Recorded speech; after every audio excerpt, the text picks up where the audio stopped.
Hello and welcome to what will be our final video series for this class. Here we're going to do something a bit different. Continuing with our theme of doing things a bit different, this video series will be on not functions of any flavor, not rectangular coordinates, not polar coordinates, just something entirely on its own. A very special way of graphing relations. And we're going to get right into it. Right, we're going to get a departure from functions. We're just done with functions. We are going to move away from functions and find other ways to graph relations, specifically parametric equations, and then we're just going to have our grand finale. So look forward to that. But here we go. Remember for me, if you would, that a function is a set of ordered pairs. That's how it's defined in all of our classes. It is a set of ordered pairs. Now, in pre-calculus algebra and in college algebra and any flavor of algebra class you've had up until now, it's always been x comma y, right? X is your independent variable. It goes into some function equation, something entirely in x, and out comes your output. Out comes your y coordinate. And so your x comma y's, that altogether is all the values for your function. And so that is the function. This equation, this rule, like f of x equals x squared, is not the function. That's just the function equation. This, the set of all the ordered pairs, is your function. And so when you're told to graph a function, you're told to graph ordered pairs that satisfy this equation. Now, the way it worked in rectangular coordinates is x went in, y came out, you had x comma y, you plotted all those. It was a good time. It was a good time. Now remember also that in rectangular coordinates, functions had to satisfy the vertical line test. And that was because otherwise you would have had more than one output for a single input, right? A single x value is giving you more than one y value. And that would be a deal breaker for a function. That said, it would still be a relation.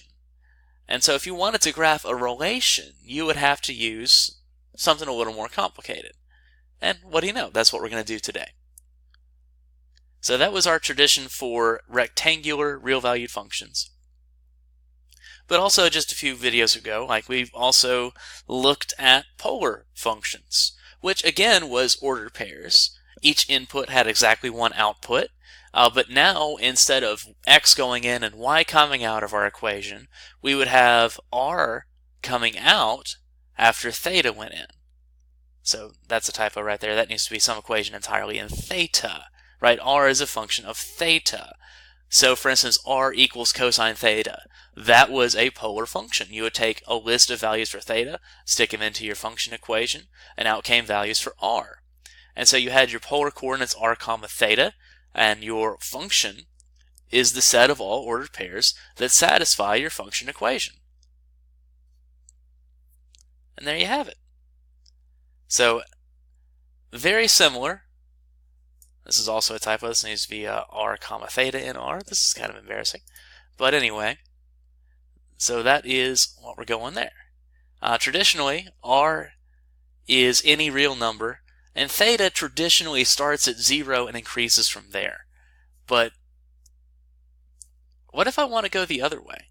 What if I want to do something different? What if I want to do something different? What if I want to go the other way? What if I want to decrease? What if I want to move in a different direction? And let me show you what I mean. I've got us graphed here a polar function.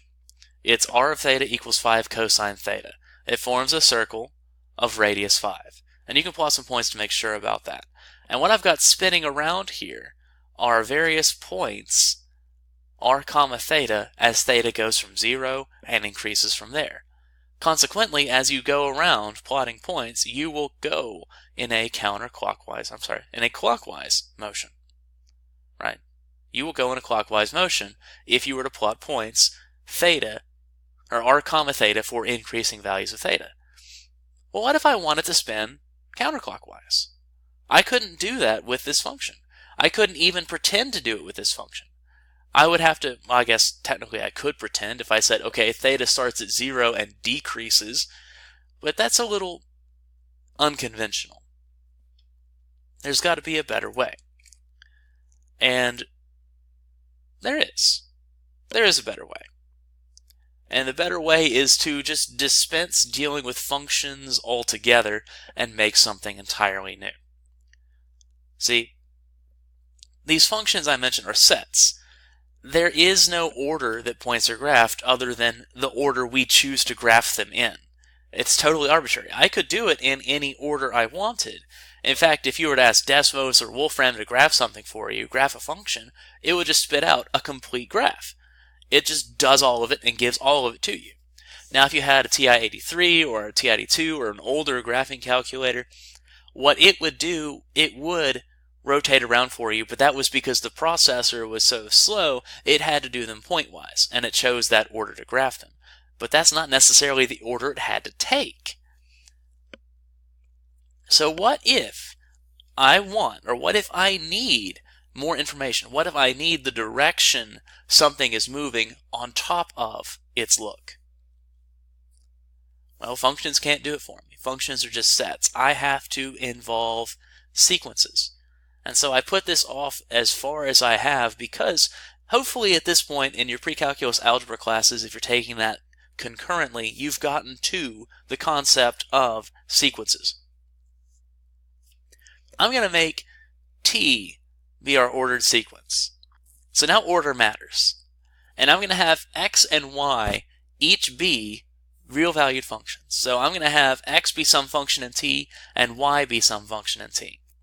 So my ordered pairs now is not independent X, dependent Y. It is rather dependent X, dependent Y, both dependent separately, but dependent upon a third parameter. And that parameter is sequential. We actually have an ordering on T.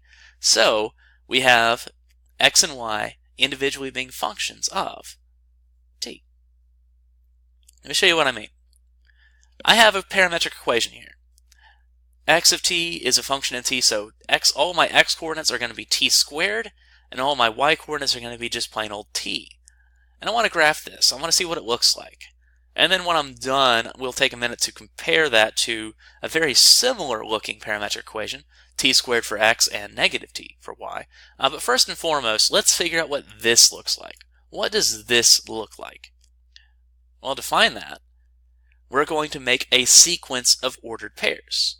Right? Whereas before it was just X goes in, Y comes out, or theta comes in, R comes out. We are now going to take T, order it from least to greatest, and then find X for that T, Y for that T, X for the next T, Y for the next T. And so this ordered pair, right? Negative 2 squared, negative 2. Negative 1 squared, negative 1. 0 squared, 0. 1 squared, 1. And then 2 squared, which is 4. And then 2. So given those ordered pairs, and given our ordering on them, our plot is more than just a bunch of points stuck down onto the paper. Let me pull that up though.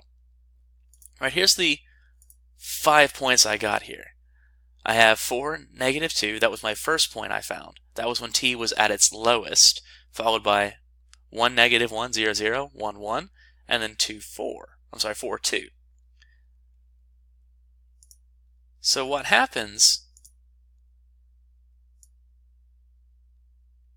is T moves in order. And so what I'm drawing here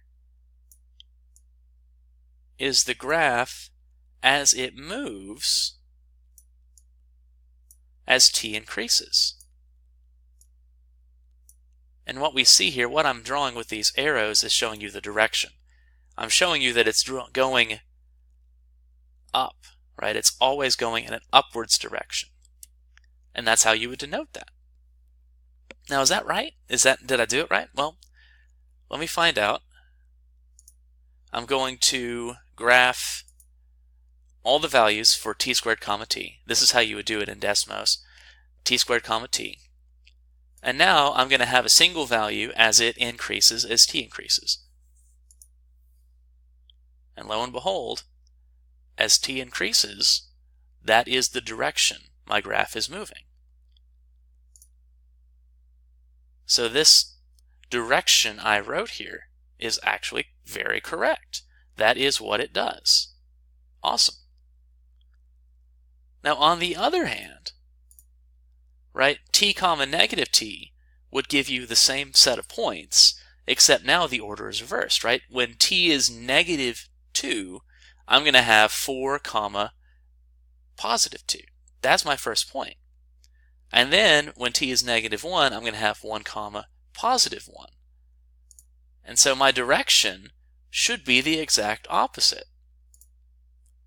And lo and behold, it is. For this equation, as t increases, my graph is moving downwards. So there we have it. We can plot points in order, and after we've plotted enough, we can draw them in order, draw our arrows showing our direction we're moving in, and that is our graph of our equation. And more than that, right? It's more than just a picture. It's a picture showing direction of motion. So for those of you dealing with equations of motion, that might be something you'll see coming up quite a bit. Now, hopefully it didn't surprise anyone that we had a parabola here, right? Just a final thought here. It shouldn't surprise anyone that we had this graph look like a parabola. And that was because, well, x of t was t squared, and y of t was t. So if y equals t, I can substitute that in here. So this final equation could be reduced down to just be x equals y squared, which is a parabola, right? Y equals x squared is a parabola opening upwards. So x equals y squared is that parabola opening upwards having been reflected, right? It's the inverse relation there. And so you can take x of t and y of t, right? Two functions in t, and if you're lucky, if you're able to, you might be able to combine them and have x a function in y or y a function in x, which is fine for producing the picture, but it won't give you the direction. You still have to plot a few parametric points to find the direction your graph is moving in. But I want to throw that out there here, and we'll explore this a little bit in the next video as well, eliminating the parameter to kind of give you a clearer picture of what's going on with these equations. So I will see you then.